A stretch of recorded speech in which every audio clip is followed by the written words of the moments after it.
¿Qué pasaría si la parte de ti que más escondes fuera en realidad lo más natural? En 1905, Freud se atrevió a decir que el deseo sexual humano nace contigo, no se limita a la reproducción y se cuela en tus amores, tus decisiones y tus miedos sin que te des cuenta.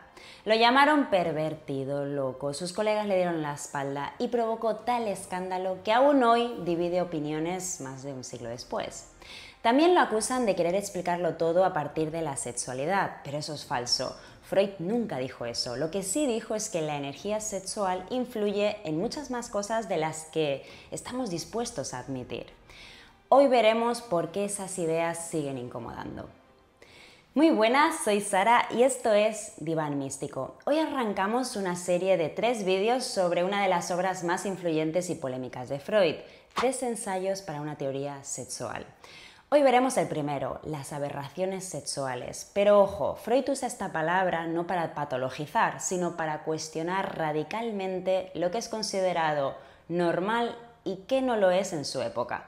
Con esta obra se atrevió a decir algo que nadie quería escuchar, que la sexualidad humana es mucho más compleja, rica y variada de lo que la moral de su época estaba dispuesta a aceptar y parte de la nuestra todavía. Hay muchas familias que este tema no lo quieren ni mencionar. Lo que Freud hizo en su época fue revolucionario porque empezó a poner voz a la doble moral que había en su sociedad y de la que nadie quería saber nada. Así que para entender la magnitud de lo que hizo Freud tenemos que viajar a su época. Viena, 1905. Plena era victoriana. La sexualidad era un tabú, se predicaba la pureza y cualquier manifestación sexual que no fuera para la reproducción era etiquetada como perversa. Pero Freud, como buen observador de la naturaleza humana, se daba cuenta de que detrás de las apariencias muy cuidadas, la gente vivía deseos y prácticas que desmentían por completo esa moral tan rígida. En el prólogo de esta obra, que reescribió en 1920, dice que las nociones descubiertas del psicoanálisis sobre el inconsciente, la represión, el núcleo patógeno, todo eso ya empezaba a tener aceptación en la sociedad, incluso entre sus adversarios. Pero había algo que seguía generando resistencia, sus ideas sobre la sexualidad. Y Freud lo entiende, porque hablar de sexualidad no es solo hablar de biología, es hablar de lo más íntimo, lo más censurado y lo más reprimido de la experiencia humana. Ahora que entendemos el contexto revolucionario en el que Freud escribía y exponía sus ideas, vamos a ver exactamente qué bombas conceptuales lanzó que harían explotar las cabezas de las personas más conservadoras de su época.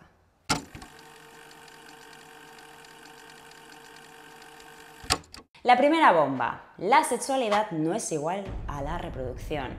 No sirve solo para procrear. Hasta ese momento la ecuación era muy simple. Sexo igual bebés, todo lo demás perversión. Y no se podía hablar más. Pero Freud se pregunta, ¿en serio toda esa gente que se esconde para vivir sus fantasías más profundas está enferma? ¿O será que la ecuación está mal planteada? Segunda bomba. La sexualidad no es igual a genitalidad. Freud dice, la sexualidad no se limita a los genitales, atraviesa toda la vida. Está en tu trabajo, en tus amistades, en tu creatividad, en tus decisiones cotidianas, incluso en cómo comes o cómo caminas. En su época todo esto sonaba a locura, por eso muchos lo tacharon de loco o de pervertido. Pero no estaba solo en todo esto. Schopenhauer ya había dicho que los impulsos sexuales mueven nuestras acciones y aspiraciones y Platón, con su idea de Eros, había mostrado que el impulso erótico es una fuerza vital que nos lanza hacia la belleza, la verdad, el arte, el amor. Freud recoge esta tradición y lanza su hipótesis más atrevida. El motor secreto de la humanidad es erótico. La sexualidad no es solo biología, es energía de vida, creatividad. Y no se detiene ahí. Después de estas bombas conceptuales, ahora Freud va a por los mitos más arraigados de su época. La biología pensaba que el instinto sexual funcionaba como el hambre. Si tienes hambre, buscas comida. Hay un objeto claro y directo. Pero Freud responde, un momento, En la sexualidad humana esto no funciona así. No hay un objeto sexual fijo. Antes de cualquier encuentro sexual se establece el diálogo, el vínculo, fantasías, toda una trama previa ilimitada. Así que aquí Freud rompe la idea de instinto y ya está abriendo el camino al concepto de pulsión, pero todavía en esta obra no llega a este concepto. Otro mito era el que se pensaba que la sexualidad empezaba en la pubertad, era una creencia popular. Empieza con las hormonas de la adolescencia, pero Freud dice, error. La sexualidad está presente desde el nacimiento, aunque en formas distintas, y va transformándose con el desarrollo. Este será precisamente el tema de su segundo gran ensayo y lo exploraremos en el próximo vídeo. Ahora que hemos visto cómo Freud rompe los mitos de su época, vamos a entrar en la parte técnica y fundamental. Pero antes de entrar en detalles de la discusión, Freud considera importante definir dos conceptos que lo va a cambiar todo en ese momento.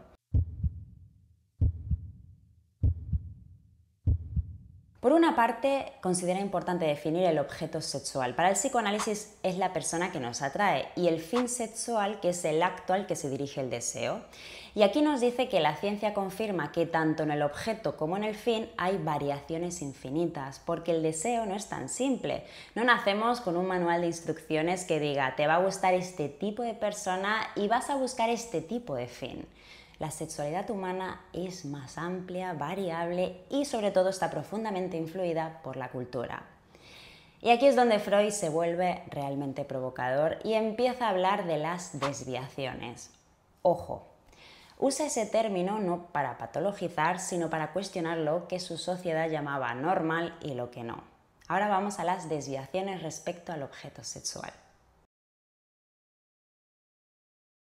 Freud da un paso más y lo hace con cierta ironía.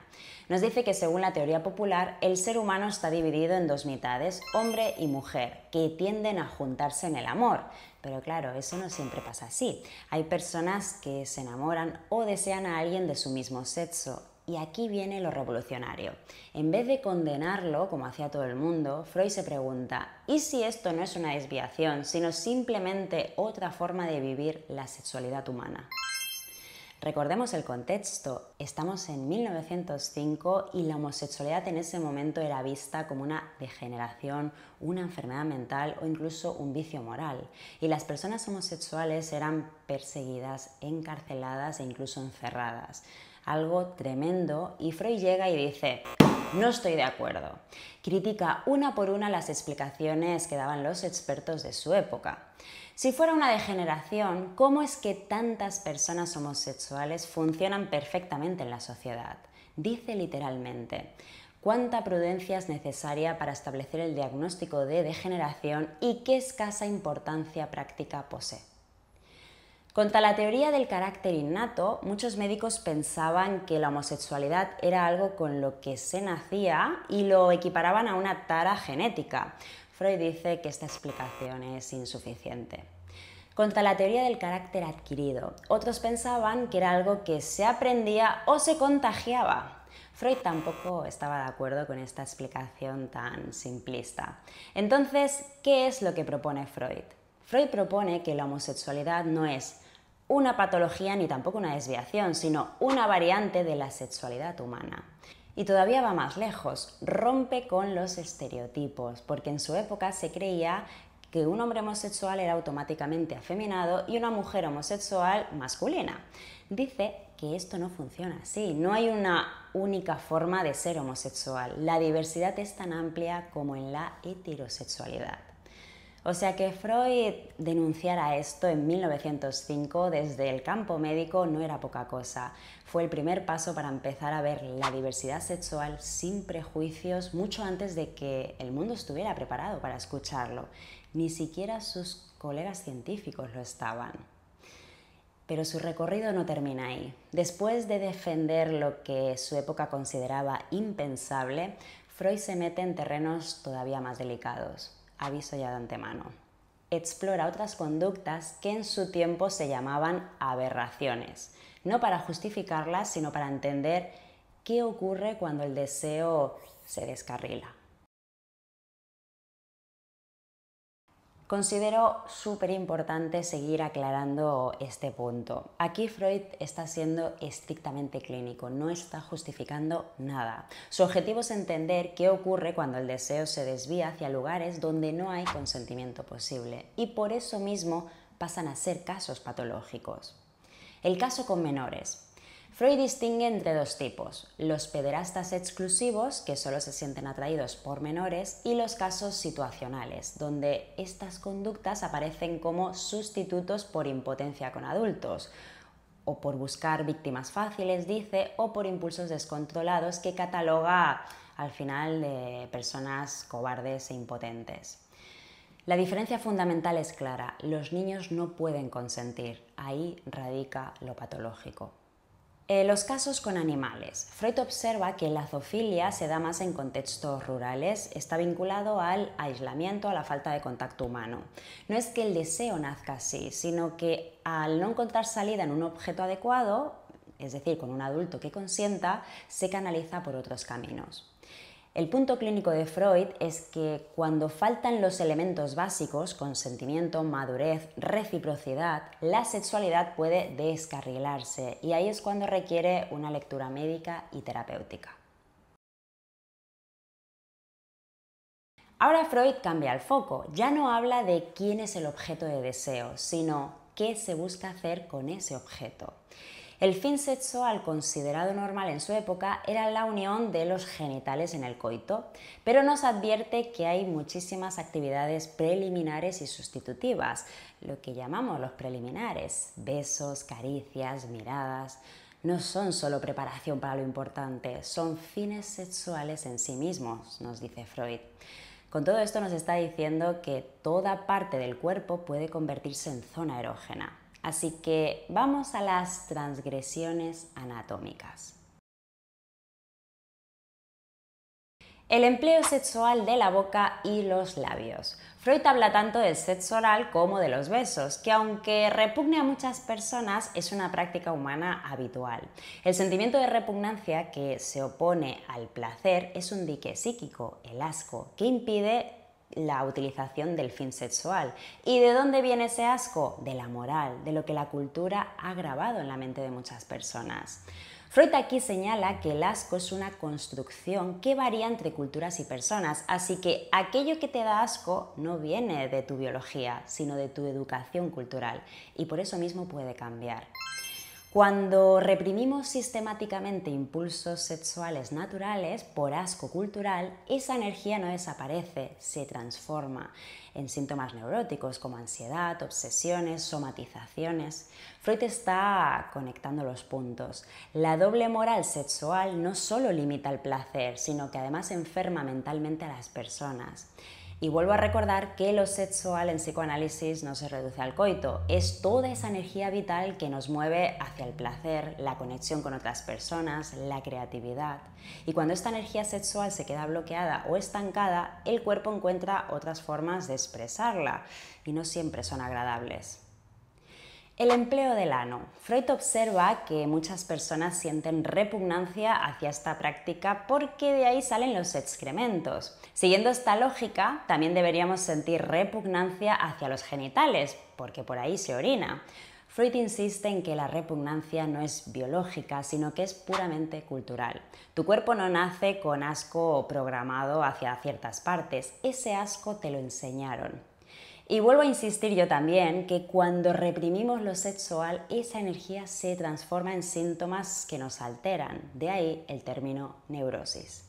Otras partes del cuerpo como fines sexuales. Freud está diciéndonos que la creatividad sexual humana es infinita. Pies, cuello, espalda, piel, manos, cualquier zona puede activar el deseo. Lo raro no es tener estas preferencias, lo raro sería no tener alguna. Ahora hablamos del fetichismo, que se define como una particular sustitución inapropiada del objeto sexual. Es decir, cuando alguien se siente atraído principalmente hacia una parte específica del cuerpo, como pies o el cabello, o hacia objetos íntimos relacionados con esa persona, como ropa interior, perfumes. Pero, y aquí viene lo revolucionario, Freud dice que cierto grado de fetichismo es normal.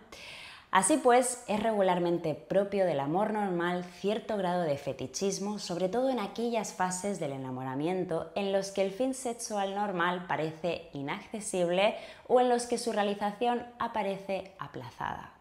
Con esto nos está diciendo que todos somos un poco fetichistas. Si no, piénsalo.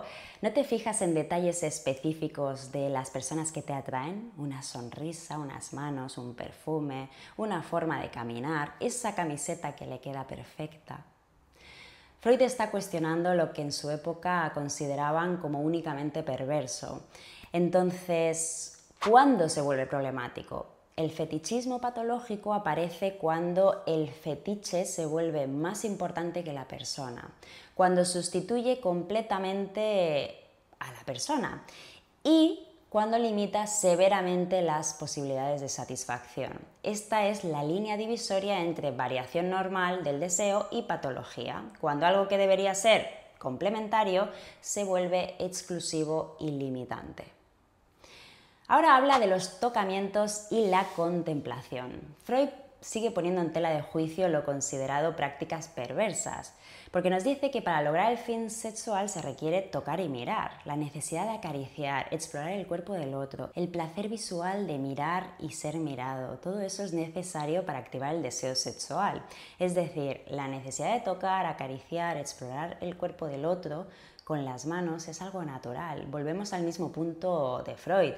Consideraba que esto no son desviaciones patológicas, sino componentes normales de la sexualidad humana. ¿Cuándo se vuelve esto problemático?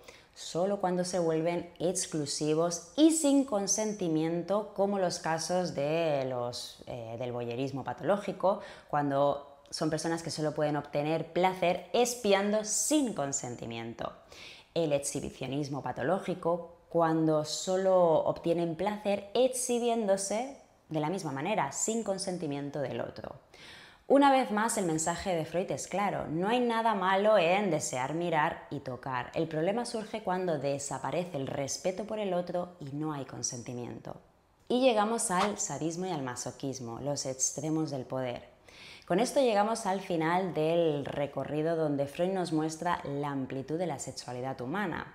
Según Freud, la tendencia a causar dolor al objeto sexual o ser maltratado por él es la más frecuente e importante de las perversiones. Sus dos formas, activa y pasiva, fueron llamadas por Krafft-Ebing sadismo y masoquismo. Sadismo sería la parte activa, la preferencia por infligir dolor al objeto sexual, y el masoquismo sería la parte pasiva, la preferencia por recibir dolor del objeto sexual. Freud aquí advierte de que el sadismo y el masoquismo son dos caras de la misma moneda psíquica. Ambos tienen que ver con el poder, el control, la dominación y la sumisión, y raramente aparecen por separado. La misma persona puede ser sádica en algunos momentos y masoquista en otros. Ante estas prácticas, Freud señala que cierto grado de agresividad en el acto sexual puede ser considerado normal. El impulso de dominar o ser dominado forma parte de la sexualidad humana, nos dice, pero va más allá. Ese juego de poder no se limita solo a cuestiones de cama, lo vemos en las discusiones de pareja, en quien toma las decisiones, en los celos, en la seducción misma. El sadismo y masoquismo en dosis pequeñas están en cualquier relación, pero se vuelve problemático cuando la violencia se vuelve más importante que el placer, cuando se busca el sufrimiento por el sufrimiento mismo y cuando desaparece completamente el cuidado por el otro.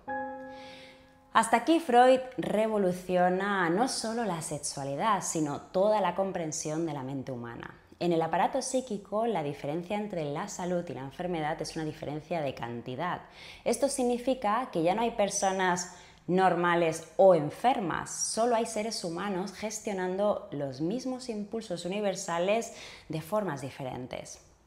Con todo esto está abriendo un campo clínico totalmente distinto donde la escucha del analista va a estar libre de prejuicios, algo que es súper necesario para tratar el sufrimiento humano.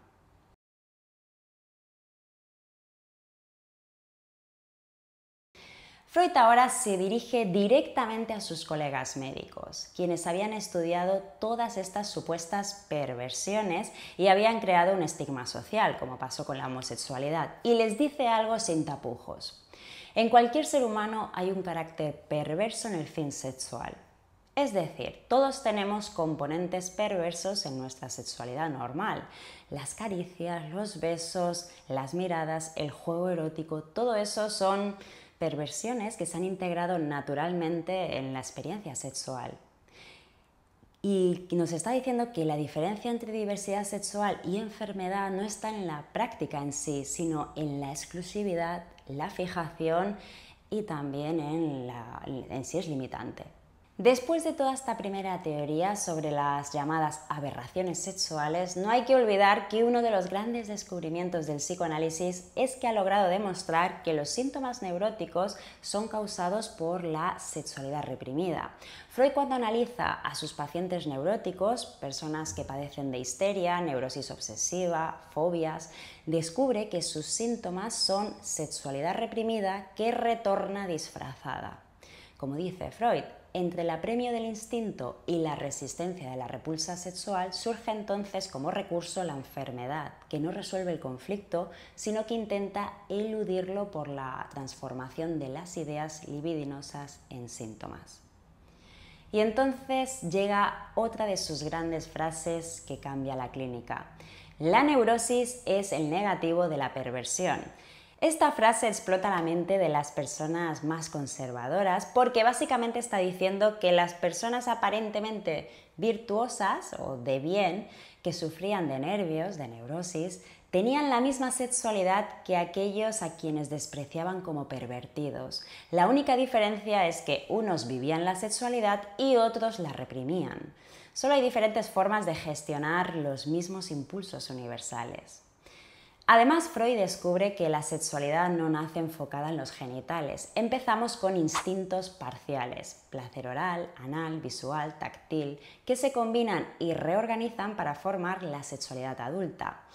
Y todos nacemos con la capacidad para todas las variaciones sexuales. Lo que cambia es la intensidad y las experiencias que las despiertan o las reprimen. 3 destinos posibles para los instintos parciales. Tenemos por un lado la perversión, el deseo se lleva a cabo sin límites, la neurosis, donde el deseo se reprime y entonces retorna como síntomas, y la sexualidad madura. El deseo se tolera y al instinto se le dan otros destinos que aumenten nuestro bienestar. Ya llegamos al final de este vídeo y aquí, antes de cerrar, Freud nos dice que hubo una época en la que todos los impulsos eróticos no tenían límites. Esa era la infancia. Lo vemos la próxima. Así termina la primera gran teoría de Freud en 3 ensayos para una teoría sexual y por hacer un mini resumen hemos visto cómo Freud separa la sexualidad de reproducción, cómo da lugar a la diversidad sexual que en su época se veía como aberraciones, nos muestra también cómo la cultura decide qué se desarrolla y qué se reprime, empieza a conectar neurosis con perversión y descubre los instintos parciales. Ahora te pregunto, ¿conocías realmente esta versión tan revolucionaria de Freud que cambió nuestra comprensión de la mente humana?